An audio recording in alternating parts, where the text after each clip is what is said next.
So I'm just gonna give you guys a life update. I have no idea how long this is gonna go, but I'm just gonna give you like the chaos of the caregiver life. Alright.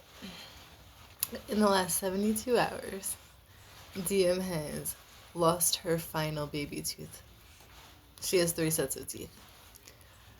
She's lost many teeth and has swallowed about, this would be her 11th. So she swallowed it. The next day, right on time, her G-tube's leaking. Like it just hits the 3-week mark. So we're already watching to make sure she has no bowel obstructions from the tooth. And then this happens. And we're like, cool. Everything was fine. She held out until the nurse got here. The nurse changes it. I get to get Sailor to bed this time instead of me doing it myself with no nurse here.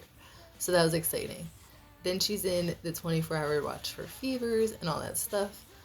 As she's doing that, I make my 7 phone calls to her health insurance, to her doctor's office, to her specialist office, all these things to get everything moving. Still trying to figure out why a year and a half later we still don't have a hospital bed or a home health aide or a nurse hour increase. You know. Oh, by the way, I sprained my neck. Yeah. Oh, and like, yeah, it's just me on everything when it comes to the physicalities of DM. Like, I am involved in everything, and DM is a 2-person job. Okay. Get through my 7 phone calls yesterday. Spoke to the caseworker for like 45 minutes. Today, we had her nutrition appointment, virtual. 45 minutes. Okay. When I tell you everything with DM is a fight, every single thing. She is the one person in Delaware with BPAN.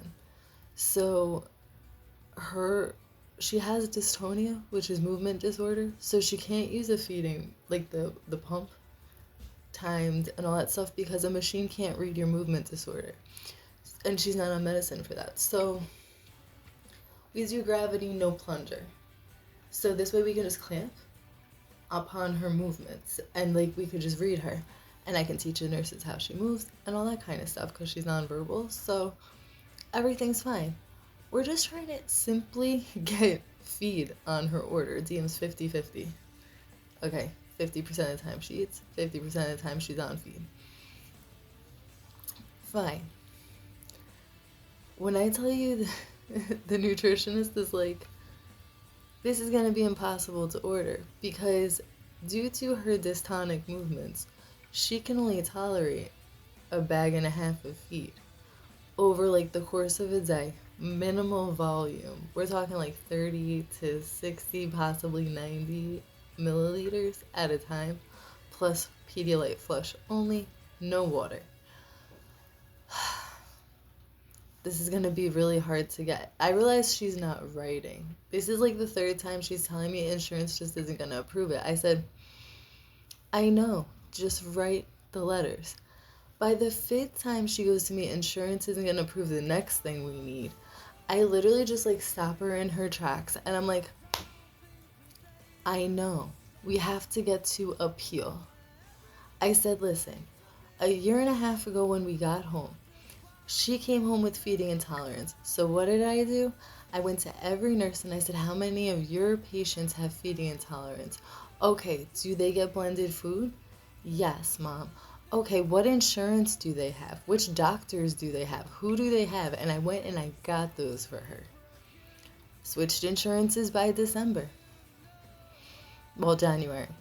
So did all that. And I was like, and now we have like this bull of a caseworker, you know, patient care coordinator, whatever you want to call it, who is ready to go to war with me.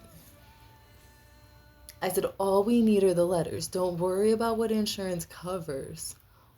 It's gonna deny it. We have to appeal it. And that's where we put up the fight. Don't worry about it. Just write the letters. Just write the letters. We'll handle it from here.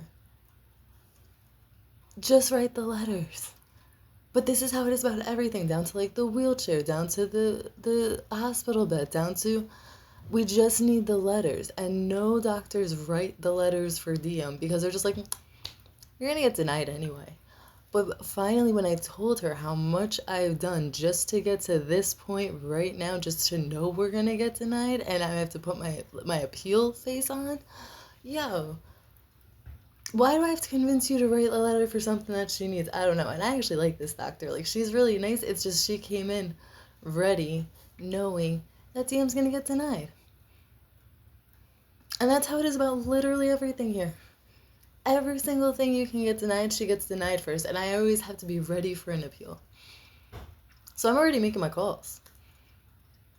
And by the way, like, the pediatrician hasn't even put in the letters to get denied for the nursing hours, for the hospital bed. A year and a half later. Like, this is absolutely insane. Just another day in paradise. Have a good day.